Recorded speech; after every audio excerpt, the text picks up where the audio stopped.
자금난에 시달리던 채무자가 사업을 계속하기 위하여 코로나 때 어려움을 겪으면서 자금을 융통하기 위해 부동산의 근저당권을 설정하였습니다. 그런데 A가 근저당권을 설정할 때 사실 A는 이미 많은 채무를 부담하고 있었습니다. 재판부는 저희 주장을 받아들여 안녕하세요. 저는 법무법인 해마루에서 파트너 변호사로 일하고 있는 박기범 변호사입니다. 오늘은 사행위 네 번째 시간인데요. 지난 시간에는 이혼에 따른 재산 분할이 사행위로 될 수 있는지, 그리고 상속인들 간의 상속재산 분할 협의가 사행위로 될 수 있는지에 대해 살펴보았습니다. 오늘은 제가 그동안 수행했던 사행위 취소 소송 중 임대차 보증금, 압류, 근저당권과 관련된 몇 가지 쟁점들을 사례를 들어 여러분께 말씀드리려고 합니다. 부부가 남편 명의로 아파트 임대차 계약을 체결하고 함께 살다가 임대차 기간이 만료하자 다른 집으로 이사하면서 이번에는 아내 명의로 아파트 임대차 계약을 체결하였습니다. 그리고 남편은 전에 살던 아파트의 임대인으로부터 보증금을 돌려받은 후 이를 아내에게 송금하였고, 아내는 남편으로부터 송금받은 돈으로 이사한 아파트의 임대인에게 보증금을 지급하였습니다. 그런데 이렇게 부부가 이사할 때 사실 남편에게는 빚이 많이 있었습니다. 즉, 남편은 전에 살던 집에서 돌려받은 보증금으로 빚을 갚을 수 있었지만 빚을 갚지 않고 이 보증금을 아내에게 주어 새로 이사한 아파트의 보증금으로 사용하도록 한 것이죠. 그랬더니 남편의 채권자가 아내를 상대로 사행위 취소 소송을 제기하였습니다. 남편이 아내에게 보증금을 증여했다는 것이지요. 그래서 저는 소송에서 피고이신 아내분을 대리하게 되었습니다.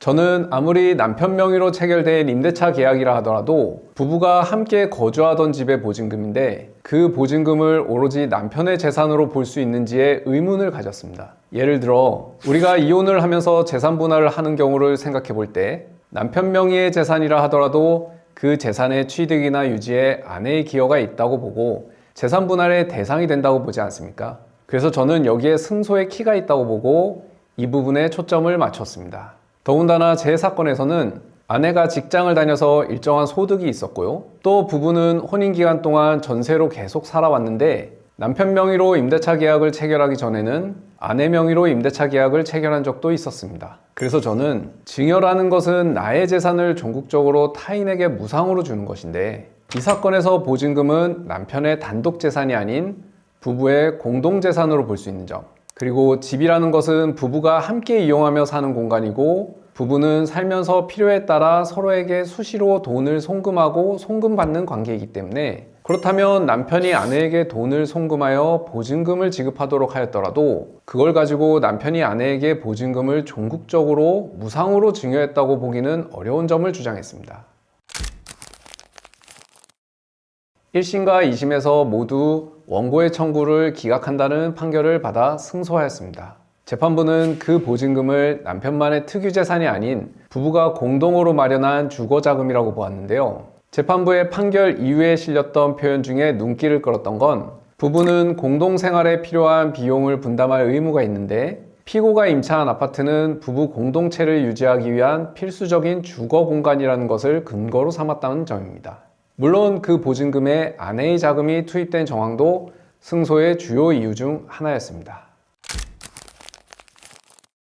빚이 많은 A가 자신의 유일한 재산인 부동산을 B에게 증여하였습니다. 이에 A의 채권자는 B를 상대로 사행위 취소 소송을 제기하였습니다. 그런데 A가 B에게 부동산을 증여할 때 그 부동산에는 확정일자를 받은 임차인이 살고 있었고 A가 체납한 조세 기타 공과금 때문에 압류 등기가 맞춰져 있었습니다. 저는 소송에서 피고인 B를 대리하였습니다.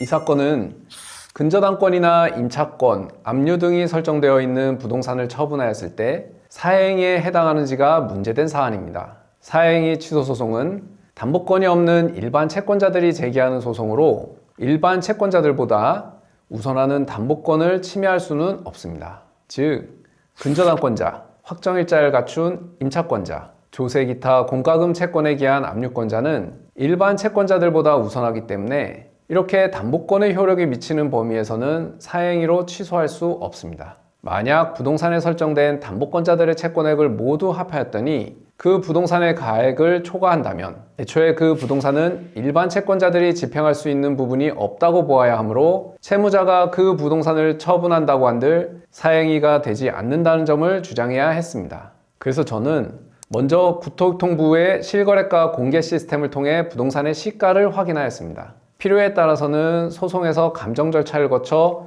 부동산의 시가를 확정해야 할 수도 있습니다. 다음으로 해당 부동산에 살고 있는 임차인의 보증금을 확인하였습니다. 그리고 A가 체납한 조세 기타 공과금의 액수를 사실조회 신청으로 확인하였습니다.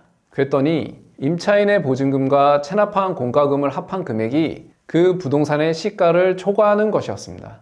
이렇게 되니 애초에 그 부동산은 A의 일반 채권자들이 집행할 수 없는 재산이었으므로 A가 이 부동산을 처분하여도 사행위에 해당하지 않는다고 주장하였죠.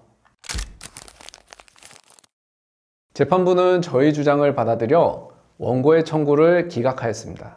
본 사건은 채무자의 채무 초과나 수익자의 선의 여부를 따지기 전에 먼저 해당 부동산이 일반 채권자들의 공동담보에 제공되는 책임재산인지를 확인하여 원고의 청구를 기각시켰다는 점에서 의미가 있습니다. 특히 사행위 취소 소송에서 일반 채권자들의 책임재산 범위를 계산할 때 부동산에 설정된 근저당권의 피담보 채권을 공제해야 하는 건 다 아실 텐데요. 본 사건에서는 나아가 조세, 기타 공과금 채권에 기한 압류 등기도 일반 채권에 대하여 우선권이 있는 채권이기 때문에 그 채권액도 공제해야 한다는 법리를 찾아 소송에서 주장한 것이 원고의 청구를 기각시키는 주요 판단 근거가 되었습니다.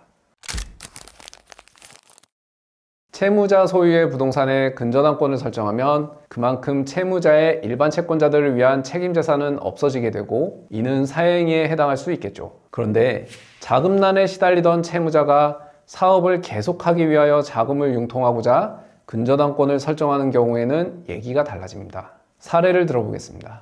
A는 안정적으로 수익을 내는 사업을 운영하고 있었으나 코로나 때 어려움을 겪으면서 자금을 융통하기 위해 부동산에 근저당권을 설정하였습니다. 그런데 A가 근저당권을 설정할 때 사실 A는 이미 많은 채무를 부담하고 있었습니다. 결국 A의 채권자가 근저당권 설정은 사행이라고 주장하며 소송을 제기하였습니다.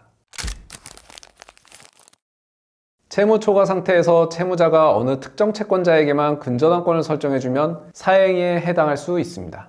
그런데 채무자가 자금난으로 사업을 계속 추진하기 어려운 상황에 처하자 자금을 융통하여 사업을 계속 추진하는 것이 기존 채무를 갚기 위한 최선의 방법이라고 생각하고 신규 자금을 융통하거나 사업을 계속하기 위하여 부득이 부동산을 특정 채권자에게 담보로 제공하였다면 특별한 사정이 없는 한 채무자의 이러한 담보권 설정 행위는 사행에 해당하지 않습니다. 제 사건에서 A는 사업을 다시 일으키고 계속 유지하기 위해 근저당권을 설정하면서 자금을 융통한 것이었고 실제로 융통한 자금을 사업에 필요한 용도로 사용하였습니다. 저는 이러한 점을 주장하였습니다. 판결에서는 원고의 채권이 사행위 취소 청구를 할 수 없는 채권인 점, 채무 초과를 인정할 수 없는 점, 재정난을 해소하고 사업을 계속하기 위한 방편으로 자금을 차용하면서 근저당권을 설정한 점 등을 근거로 원고의 청구를 기각하는 판결이 나왔습니다. 오늘 시간에는 제가 수행했던 사건들의 사례를 가지고 사행위 취소 소송에서 어떻게 주장하고 승소했는지 말씀드렸습니다. 지난 시간부터 총 4번에 걸쳐 사행위 취소 소송을 다루었는데요. 사실 사행위의 유형과 쟁점들은 제가 지난 시간과 이번 시간에 설명드린 것보다 훨씬 더 많습니다. 저 역시 제가 수행한 사건들 중 극히 일부만 말씀드린 것이고요. 사행위 취소 소송은 기본적으로 원고에게 유리한 구조를 가지고 있습니다. 그러나 피고도 자신에게 유리한 사실관계와 법리를 찾아내고 이를 토대로 객관적이고 설득력 있는 주장을 펼친다면 충분히 승소할 수 있습니다. 이 과정에서 전문가의 도움이 반드시 필요하겠죠. 물론 소송을 제기하거나 소송을 당하시는 상황이 발생하지 않으셔야겠지만 만약 그런 상황이 발생하신다면 저를 비롯한 법률 전문가의 도움을 받으셔서 꼭 문제를 해결하시기 바랍니다. 그동안 시청해 주셔서 감사합니다.